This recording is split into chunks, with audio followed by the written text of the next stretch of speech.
Welcome back everyone. It's Tuesday and it's time for our second lesson on persuasive writing. Today we're going to use what we learned about yesterday, those modality words, those strong words to make our opinions stronger in our writing. Have a look at the picture. Have you worked out what our book's going to be today? Our learning intention today, we are learning to compose a persuasive text, and our success criteria is I can use my opinions and facts to write my persuasive text. I can use modality words to make my argument stronger. Remember we talked about yesterday, modality words are those strong words.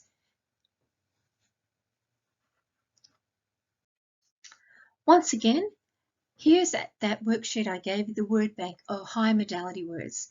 You've got the low ones that are weak ones that really don't commit to anything. We've got our medium words, or you've got the words in our orange section. These are our strong words. These are the high modality words that we really want to try and include in our writing. So listen to these three sentences. Which one do you think is more persuasive? I think the pigeon could drive the bus. The pigeon should probably drive the bus. The pigeon must definitely drive the bus. Which one do you think is more persuasive? Which one has the high modality word in it?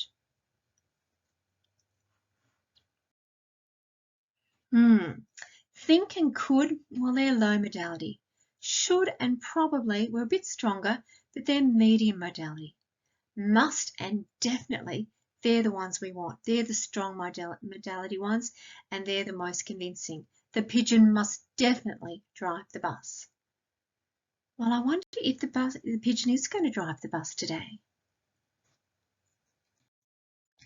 And that leads us into our story. Our story we're going to listen to is Don't Let the Pigeon Drive the Bus by Mo Willems. Now, once again, as you're listening to the story, I want you to think about what did the pigeon say to try and convince you to let him drive the bus? You can see I've got the web address there you can type in, or once again, I've got the YouTube clips either in your learning timetable or in your work folder for week 7. So stop the video now and listen to the story. So did you remember all these things the pigeon said? I'll be your best friend. How about I give you $5? What's the big deal? It's just a bus. It's no fair. I bet your mum would let me. I have dreams, you know. Fine. Did any of these convince you to let him drive the bus? Well, just like I did last week, I decided to look at the 2 points of view, the one of the pigeon and the one of the bus driver. Now, the bus driver didn't tell us, so I'm just going to imagine what he'd be thinking. But the pigeon did, so this is what I could remember the pigeon saying. He said, I've got a cousin who drives a bus. Let's play a game and just drive the bus around the corner. I'll be your best friend. I'll give you $5. It's just a bus, who cares? I bet your mum would let me drive it. I have dreams. Has that convinced you to let him drive the bus? Now, this is what I think the bus driver would be thinking. The pigeon does not know how to drive the bus. The pigeon has no driver's license. The pigeon's too small. His feet wouldn't even reach the pedals. The pigeon would not be able to steer the wheel because of his wings. It would be extremely dangerous. If the pigeon crashed, he could hurt the passengers or other drivers. So I think I agree with the bus driver that the pigeon should definitely not drive the bus.